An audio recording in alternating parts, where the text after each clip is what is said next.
경제 읽기 시간입니다. 우리나라 올해 물가 상승률 전망치가 아시아 선진국 대열에서 두 번째로 높은 것으로 나타났습니다. IMF는 세계 경제 전망을 통해서 한국의 올해 소비자 물가 상승률 전망치를 4.0%로 제시하면서도 정부 목표치인 2%대 물가 상승률은 내년 말에야 가능하다고 예상했는데요. 오늘 관련 내용 김대우 경제학 박사와 함께 짚어보겠습니다. 어서 오십시오. 네, 반갑습니다. 네. 자, IMF가 우리나라의 전망을 어떻게 하고 있는지 오늘 이야기를 좀 나눠보겠는데 일단 말씀드린 것처럼 4%대로 지금 물가 상승률을 제시를 했습니다. 아시아의 이제 선진 8개국 가운데 이제 두 번째인데 이 상승 원인에 대해서 어떻게 진단하고 있나요? 네, IMF의 전망은 상당히 중요합니다. 예.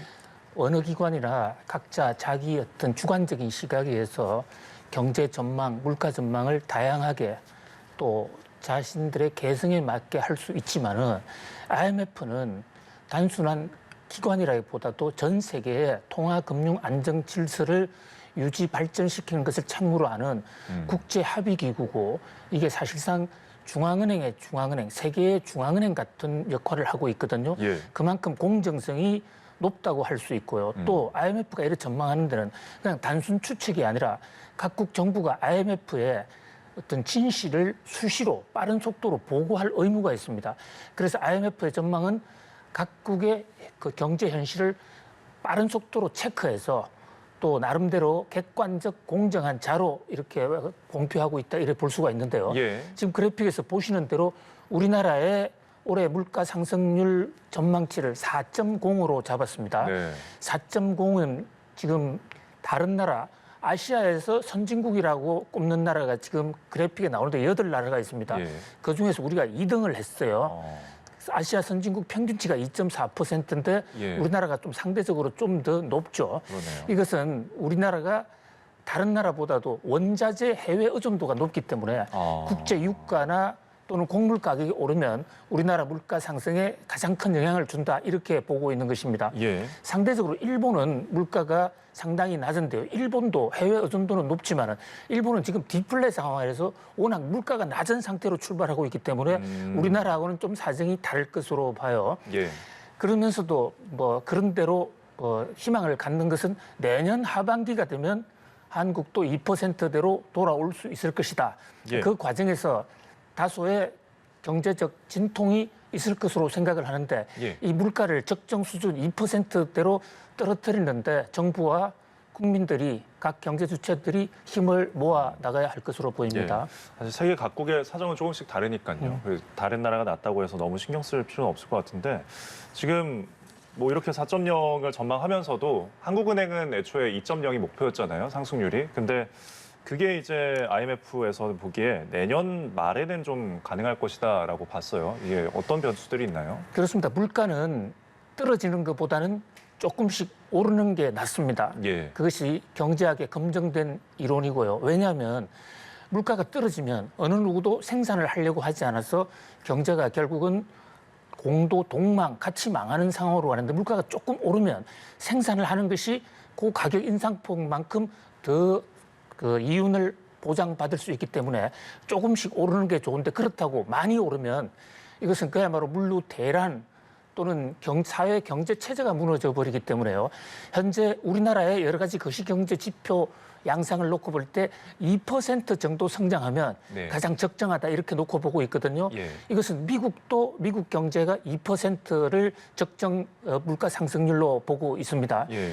근데 이제 우리나라 물가가 현재는 3%를 조금 넘었었고 또 IMF의 전망대로라면 올해 평균치가 4%가 된다 이러는데 이 물가가 한 번 오른 물가가 저절로 내려가지는 않습니다. 그러니까 IMF에서도 한국 정부가 또는 한국의 각 경제저축들이 비상한 각오로 물가 폭등세를 막는 그런 노력을 했을 때 예. 내년 말에 2%로 내려갈 수 있을 것이다. 네. 여기는 이제 한국은행이 그동안의 금리 인상을 4번 단행해 왔습니다만은 예. 그러나 여전히 우리나라의 그 금리는 1.50 정도 수준으로도 물가보다도 적정 물가보다 더 낮단 말이죠. 예. 보통 적정 금리 수준은 물가에다가 기대 수익률을 더한 것이 적정 이자율이라고 이렇게 보는 그런 학설이 통설이에요. 그래요? 그런 각도에서 본다면 여전히 우리나라 금리는 좀 낮다. 그래서 네. 금리도 조금 더 올릴 필요가 있다. 그밖에 또 추경이라든지 국채 발행 이런 것은 자제할 필요가 있다. 이런 여러 가지 정책적 권고까지 같이 동시에 하고 나섰습니다. 예, 그렇습니다. 저희가 지금 이야기하는 내용이 IMF의 카우프만 이제 한국 미션 단장의 인터뷰 내용들에 대해서 지금 대화를 이야기를 나가고 있는데 지금 이 통화 정책 정상화에 대해서 금리 인상을 계속 한국은행이 제시하고 있잖아요. 그러면서 뭐 앞으로 여러 변수들을 고려해야 된다는 게 또 인터뷰 내용이었는데 어떤 것들이 있을까요?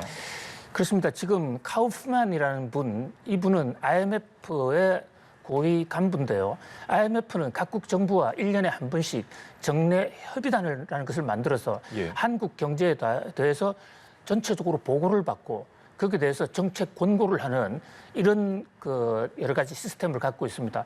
우리나라 새로 한국은행 총재가 되신 이창용 총재 같은 경우에도 IMF에 있으면서 다른 나라에 연례 협의단으로 가서 정책 공고를 많이 했었어요. 그러니까 이 카우프만 단장의 역할을 이창용 한국은행 총재가 IMF에 있을 때 한 역할과 비슷하다고 볼 수가 있고요. 예. 이 이제 IMF의 정책 협의단 카우프만 단장의 의견은 곧 IMF의 공식 의견이 되기 때문에 상당히 무게감 있게 우리나라에도 상당히 구속력 있게 다가오는데요. 네. 현재 지금 이 카우프만 단장은 한국의 금리 인상 속도는 상당히 적절하다. 4번을 인상했는데 예. 다른 나라보다 선제적으로 잘했어. 이 거시경제 통화정책 면에서는 물가 상승 압력을 잘 잡고 있다. 그러나 한국의 그동안에 좀 누적되어 온 가계부채 또 예. 기업부채, 국가부채 이런 대목에 대해서는 좀 더 배전의 노력을 기울여야 된다. 그리고 특히 가계부채 억제를 하기 위해서 정부가 도입했던 DSR, 예. 이 총체적 가계부채 총량 규제 이런 제도도 꾸준히 확대해 나가야 된다. 이렇게 지금 권고를 하고 있습니다. 예. 그리고 이제 부동산에 대한 이야기도 있는 것으로 전해졌는데 지금 뭐 부동산 분양가 상한제 같은 어떤 이런 규제에 대한 언급도 있었고 뭐 여러 규제에 폭넓은 검토가 좀 보완이 돼야 된다 이런 제언을 했더라고요. 어떻게 보셨나요? 그렇습니다. 이 카우프만 IMF 한국협의단장의 한국 부동산 정책에 대한 정책 권고는 크게 두 가지로 나누어 볼 수가 있는데요. 예. 자, 하나는 대출 규제 같은 것은 계속적으로 유지할 필요가 있다. 현재 한국에 유동성이 많기 때문에 대출 규제를 갑자기 풀면 그것이 부동산의 수요, 부동산을 사고자 하는 세력이 늘어나는 쪽으로 작용이 돼서 네. 부동산 가격이 불안해질 수 있다. 그런 면에서 은행 등 각 금융기관의 대출 창구 관리의 필요성을 역설을 했고요. 또 하나는 각종 정부 제도를 전반적으로 검토해 볼 필요가 있다고 지적을 했습니다. 이 대목은 한국의 부동산 가격이 오른 이유 중에 하나가 부동산 공급이 줄어서인데요. 최근에 한국에는 부동산 실제로 신규 공급, 특히 사람이 많이 사는 인기 지역에는 공급이 거의 없었거든요. 예. 그런 지역에서의 공급 부족이 부동산 가격을 올린다. 그런데 카우프만 협의단장의 분석으로는 지금 말씀하신 분양가 상한제 이걸 구체적으로 적시를 했습니다. 분양가 상한제라는 것은 정부가 아파트를 신규 분양할 때 얼마 이상은 받지 못한다 해서 문재인 정부가 강력하게 도입을 한 건데요. 네. 이렇게 분양가 상한제를 도입하다 보니까 아파트 건설업자나 민간인들이 아예 분양가 상한제 스트레스 때문에 집을 짓지 않게 된다. 그런 면에서 공급 확대 차원에서 관련 제도를 전체적으로 점검해 볼 필요가 있다. 또 세금 제도도 전반적으로 다시 좀 검토해 볼 필요가 있다고 주장을 했는데요. 예. 특히 양도소득세, 지금 양도소득세는 지방세율까지 포함하면 최고 세율이 82.5%로 돼 있는데 네. 이런 상황에서는 집을 팔려는 사람들이 적다. 그러면 집을 팔지 않게 되면 수요와 공급에서 공급 물량이 줄어드니까 부동산 가격이 오를 수도 있는 것이다. 예. 그래서 이 부동산 관련 세금 정책을 어떤 부동산을 많이 갖고 있는 사람에 대한 징벌적 제도 이런 차원에서 벗어나서 시장의 기능을 확대하면서 부동산 공급이 늘어나서 가격 안정될 수 있도록 전면 개선할 필요가 있다. 그래서 IMF로서는 상당히 한국 부동산에 대해서 구체적이고 예. 또 이례적인 그런 정책 권고를 하고 있다는 것을 알 수가 있겠습니다. 네, 정책을 입안할 때 좀 참고할 만한 내용들이었네요. 자, 이어서 지금 KB, 신한 이런 이제 5대 금융지주가 1분기 동안 순이익을 5조 원을 넘겼다는 소식입니다. 역대 최대 실적이라는 것으로 나타났는데 지금 이렇게 실적을 낼 수 있었던 배경 무엇이 있었나요? 은행들도 기업이기 때문에요. 은행이 실적을 높이 냈다. 순이익만 무려 5개 은행 합하면 뭐 4개 합해도 마찬가지입니다만 우리나라 메이저 4개 은행이 5조 원의 분기 소득을 냈거든요. 예. 이 소득은 각종 비용을 떨고 또 이자 비용 같은 것들 다 계산한 순이익만 지금 5조가 넘는다는 것입니다. 예. 일단 영업을 잘한 것은 바람직한 현상이긴 합니다만은 지금 지적하신 대로 그 왜 이렇게 수익이 늘어나게 된 그 안을 들여다보면 예. 조금 어두운 대목도 없지 않습니다. 은행이라는 게 선진국으로 갈수록요 이자 이런 수입보다는 새로운 금융 서비스를 개발해서 예. 그것을 기업이나 일반 경제 주체들에게 생산성 향상에 기여하면서 거기에 비용을 받는 이런 추세로 나아가는 게 미국의 IB 은행들이라든지 선진국 은행들의 추세인데 네. 우리는 그런 쪽의 금융 혁신 비용 이런 것은 수익은 거의 없고 이자 오로지 이자 장사를 해서 버는데요. 벌었는데 특히 대출 이자는 높이고 예금 이자는 조금 높이고 이런 방식으로 하니까 예금과 대출의 차이가 벌어지거든요. 이것을 예대 금리 차이라고 그러는데 예. 결국은 경제 주체들, 가게나 기업들 이 팔을 비틀어서 더 많은 돈을 벌었다. 네. 그런 측면에서 우리나라 은행 산업의 장기 발전에도 문제가 있고 이 은행의 현 상태처럼 예대 마진만으로 돈을 많이 벌게 되면 다른 경제 주체의 활력을, 다른 경제 주체의 성장력을 끊을 수 있다. 이런 점에서 상당히 안타까운 일입니다. 특히 이제 예. 왜 이렇게 대출 금리를 올렸느냐. 이 대목은 정부가 대출 규제를 한다고 그러니까 거기에 편성해서 돈을 빌려주지 않는다는 것을 무기로 대출 금리를 마구 올렸거든요. 어떻게 보면 이것은 은행의 갑질이라고도 볼 수가 있어요. 그런데 이제 금리가 올라갔을 경우에 예금 금리도 같이 올렸다면 이것은 세계적인 금리 상승 추세에 발맞추는 추세라고 볼지만 예금 금리는 거의 안 올렸거든요. 예, 그렇습니다. 바로 이 대목에서 은행들의 좀 샤일록 같은 고리 네. 대금업 같은 그런 어떤 이 비리적 행태가 있다. 이런 지적까지 나오고 있는 것입니다. 그렇습니다. 혁신보다는 좀 이자 장사라는 비판을 많이 받더라고요. 그래서 그런지 지금 내놓은 대책이 자사주의 어떤 소각 매입으로 주주 환원 정책을 펼쳤거든요. 그래서 배당금 지급에도 나섰는데 이게 일종의 주주 달래기인데 이 논란을 좀 감소시킬 수가 있을까요? 그렇습니다. 은행이 이제 순이익이 너무 많이 넘치니까 그 돈 가지고 도대체 뭐 하려고 은행에 돈을 쌓아두느냐. 예. 그동안에 우리나라 은행들은 은행 주식을 보유한 주주들에게 제대로 배당을 하지 않았습니다. 왜냐하면요. 현재 우리나라 코로나19 때문에 경제가 어려워질지 모른다. 그래서 정부가 그 돈을 어떤 대손 충당금으로 좀 미래 대비용으로 쌓아두라. 네. 그래서 배당을 하지 않았거든요. 근데 지금 이렇게 돈이 많이 은행에 여유 자금이 많이 생기니까 이제 이번에는 배당을 하겠다. 또 자사주라는 게 자기 주식을 사서 소각을 해버린다든지 이러면 그 소각하는 주식의 주가가 올라갑니다. 수요와 공급에 따라서 공급 물량이 줄어들기 때문에 가격은 올라가겠죠. 예. 그래서 주주들에게는 좀 도움이 될 것으로 보입니다만은 그러나 은행의 이용자, 은행의 이해관계자가 주주만 있는 게 아니잖아요. 그렇습니다. 일반 국민들한테 또 일반 경제주체나 돈을 많이 걷었다. 예, 고객들이 그런 면에서 예대금리차 좀 낮춰야 될 필요가 있고요. 또 은행의 지금 대주주는 안타깝게도 우리나라 은행의 대주주 대부분 외국인들입니다. 예. 우리나라 사람들이 갖고 있는 은행 중 50%가 좀 안 되는 은행들이 많아요. 그런 면에서 국부의 유출 우려도 있다. 이런 면에서 궁극적으로는 은행이 금융 혁신을 하고 거기서 수익을 얻는 쪽으로 은행 산업의 생산성 향상 쪽으로 전반적으로 은행 사업의 패러다임을 바꿔야 된다 이렇게 예. 봅니다. 그렇습니다. 고객을 통해서 이제 돈을 벌었기 때문에 당연히 고객한테 조금 이익이 가는 게 맞지 않나 싶은데요. 그렇습니다. 예. 그렇습니다. 자, 다음 이제 인수위의 부동산 이야기로 넘어가서 지금 신도시 1기가 있죠. 정비 사업에 대한 지금 신중한 접근을 예고하면서 속도 조절론이 좀 나왔습니다. 아무래도 지금 집값이 치솟을 수 있다는 이런 전망 때문인 것 같은데 어떻게 보시나요? 예, 지금 전국적으로 부동산 가격이 뭐 총체적으로 흔들리거나 폭등하거나 이러지는 않습니다. 네. 전국 평균치로 보면 안정 또는 올라도 살짝 오르는 그런 정도의 미세 상승 정도인데요. 문제는 이제 몇몇 아파트 단지가 특히 가파르게 오르기 때문에 마치 부동산 가격이 많이 오르는 것처럼 착시 현상이 일어나고 있어요. 그 중에 하나가 지금 앵커님 말씀하신 일기 신도시라는 건데요. 예. 우리나라가 건국 이후로 정부 주도로 신도시를 만들기 시작한 게 올림픽 끝나는 1989년입니다.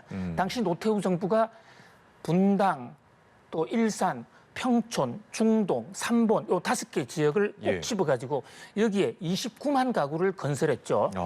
그래서 바로 3년 후인 그러니까 92년. 이제 92년에 예. 완전히 완공하지 않았습니까? 예. 그러니까 그게 이제 30년이 된 거예요. 그런데 이번에 윤석열 당선인의 대선 공약에 보면 일기 신도시에 대해서 재건축을 활성화시켜주겠다. 특히 용적률이라는 거 좀 이따가 다시 한번 말씀드리겠습니다. 용적률을 500%로 올렸다든지 또 안전진단을 일기 신도시를 중점적으로 대폭 완화해 주는데 특히 30년이 되면 정밀 안전진단을 면제해 주겠다 그러는데 지금 말씀드린 대로 일기 신도시에 29만 가구의 대부분이 예. 지금 꼭 30년 카트라인에 왔다 갔다 하고 그렇습니다. 있거든요. 그러니까 사람들이 이제 일기 신도시가 곧 대대적으로 재건축되는 것이 아니냐. 그럼 재건축 프리미엄을 보고 팔려는 사람들도 팔지 않고 예. 또 시중에서는 호가가 올라가고 이렇게 지금 불안정이 생기는데요. 이 대목에 대해서 인수위원회가 좀 속도 조절을 하겠다 이런 식으로 방향을 좀 수정해가고 있는 것으로 보입니다. 예, 방금 언급하신 이제 30년이 된 이제 단지의 정밀 안전 진단을 폐지하겠다. 이것이 원래 공약이었는데 이 공약이 다시 폐지되는 게 아니냐 하는 우려가 있거든요. 예, 현재 인수위 관계자들 뭐 공식적으로 발표하지는 않았습니다만 네. 그 주변에서 나오는 관계자들의 얘기를 이제 전언에 따르면 30년 됐다고 해서 정밀 안전 진단 없애는 이 정책은 상당히 좀 무리수가 있다라고 예. 인수위 내부에서 지금 의견을 모으고 있는 것 같아요. 예. 왜냐하면 같이 30년이 되더라도 잘 지은 아파트와 좀 잘못 지은 아파트 또는 아파트 위치에 따라서 옆에 또 많이 흔들림이 있었다 그러면 빨리 무너질 수도 있고 그렇죠. 좀 덜 무너질 수도 있는데 이것을 일괄적으로 30년 된다고 해서 정밀 안전 진단을 없애버리면 결국은 안전 진단을 무력화시키고 안전 진단 없이 전국의 모든 30년 지난 아파트들을 전부 재건축해 주는 게 아니냐는 이런 어떤 잘못된 시그널을 줄 수가 있거든요. 예. 지금 공교롭게도 전국적으로 30년 남짓 그 기간이 지난 아파트가 지금 가장 비중이 높습니다. 예. 그러다 보니까 30년이라는 획일적인 기간보다는 원래의 취지대로 정밀 안전 검사에서 이를테면 건물이 곧 무너질 우려가 있는 건축물부터 먼저 짓도록 하고 또 당장에는 무너질 염려가 없다 하더라도 주차장 사정이 워낙 열악하다든지 이런 현실적인 특성을 반영하는 쪽으로 조금 선회하는 그런 지금 조짐들이 나타나고 있습니다. 예. 아무래도 이게 또 법 개정이 이루어져야 되는 부분이기 때문에 또 의회와 협력이 필요하고 또 재건축과 관련해서 초과이익 환수제 부담금에 대한 완화 이야기도 있었는데 이건 어떻게 돼가고 있나요? 그렇습니다. 지금 IMF의 카우프만 단장도 지적했지만 재건축을 할 때 초과이득 환수제가 너무 지금 과잉하다. 그래서 사람들이 아예 초과이득 환수제 이걸 재초환이라고 그러는데요. 재초환이 무서워서 아예 집을 짓지 않는 것이 아니냐 이런 우려가 있거든요. 그런 측면에서 현재 3천만 원이 초과이득이 3천만 원이 넘어가면 예. 그 넘어가는 이득액의 상당 부분을 이제 국고로 환수하게 돼 있는데 이 대목도 세계적으로 전례가 없고 그게 좀 너무 과도하다. 윤석열 당선인이 그 선거 과정에서 이런 얘기를 지적한 적이 있어요. 예. 그래서 이 대목도 좀 손을 보겠다 했는데 문제는 이게 대부분 입법 사항입니다. 그렇습니다. 그래서 여당, 야당의 합의가 없이는 정부만으로서 할 수 있는 행동들은 아니거든요. 예. 그래서 정부는 인수위원회는 아예 이번 기회에 부동산 관련 정책들, 일기 신도시 문제, 또 정밀 안전진단 문제, 재초안, 재건축 초과이득 환수제 이런 것을 전부 턴키 베이스로 새로운 어떤 특별법을 좀 만들어서 여야 합의하에 전체적인 청사진 속에서 단계적으로 해나가는 예. 그런 좀 제도적 보완이 필요하다. 특히 일기 신도시에 대해서는 일기 신도시만을 위한 특별법을 좀 만들겠다. 이렇게 지금 강력한 의지를 표명하고 있는 상황입니다. 네, 어떤 핀셋 그런 정책이 필요할 것 같습니다. 지금까지 김대호 경제학 박사와 함께했습니다. 고맙습니다. 고맙습니다.